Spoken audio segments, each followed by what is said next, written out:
Welcome to the SEO.co Search Engine Optimization Podcast. Digital marketing essentials and next level tactics. From offsite and on-site optimization to persuasive selling and everything in between. You'll learn actionable tips on what it takes to outright and outrank your competition.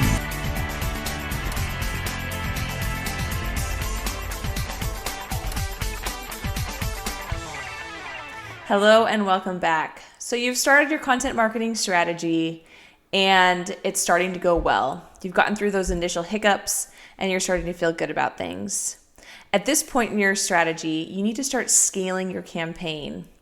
This is something that you may not have accounted for in your original content strategy, but it is something that you'll need to prepare for.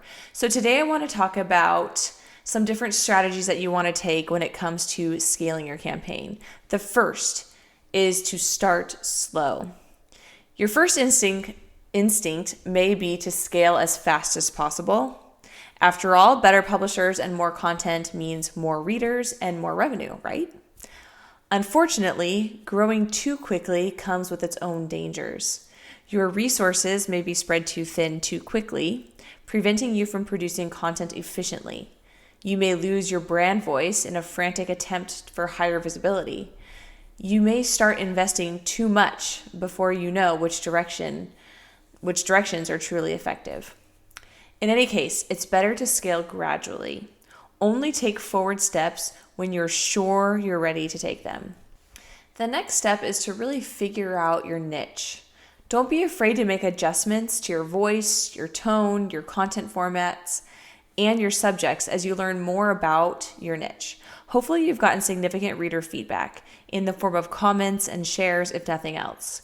So you should have enough information to really find a home for your brand. You may also find yourself wanting to expand your niche, cannibalizing another niche, or simply generalizing your blog for a wider audience. As you grow, this is also acceptable and even necessary to really expand your brand. The next thing to consider is finding better publishers. Obviously, the bigger and more recognizable the publisher, the better it will be for your campaign. Visibility, your traffic, your domain authority, and your reputation by affiliation. Those are just some of the main benefits. But you can't go straight from a niche local publisher to a major national brand. Instead, you need to find middlemen, gradually inching your way up the authority ladder and citing your previous publishing opportunities as evidence of your abilities. And then the next step is to increase volume. Quality must come before quantity. I've said it before and I'll say it 1,000 times more, but if you're producing high quality pieces and you can keep that quality consistent, then you can consider stepping up the quantity of your production in order to see better results. One good post is better than 5 decent posts, but 5 good posts is better than 1 good post. Don't be afraid to escalate your volume, all other things being equal, to increase your readership and engagement. Once you've started scaling your campaign, you're also going to need to start adjusting your campaign.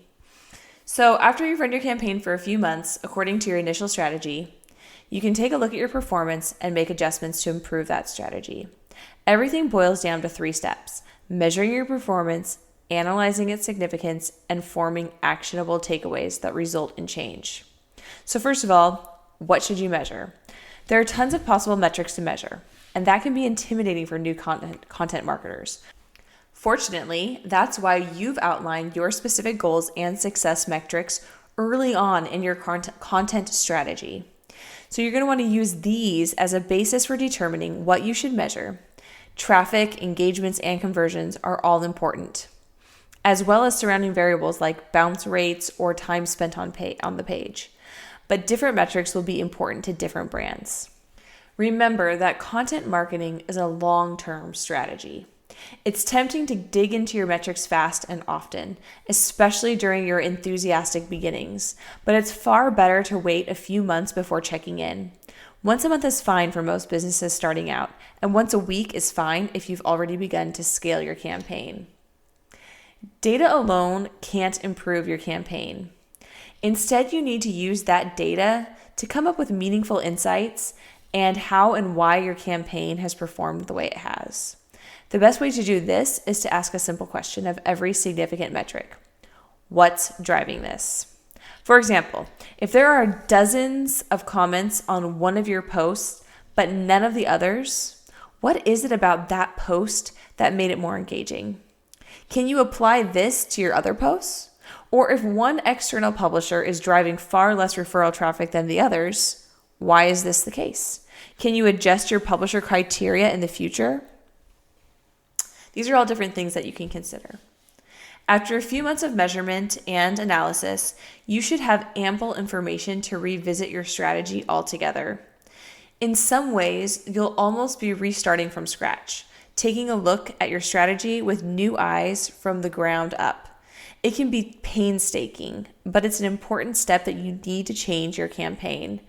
But at the same time, you need formal documentation if you want to keep your experiment under control. So those are my recommendations when it comes to scaling and adjusting your campaign. Thank you for joining us on the SEO.co podcast. We appreciate your time. Be sure to rate, review, and subscribe to the show, and visit SEO.co for more resources based on today's topic, as well as access to more podcast episodes to help you improve your site's long-term SEO success.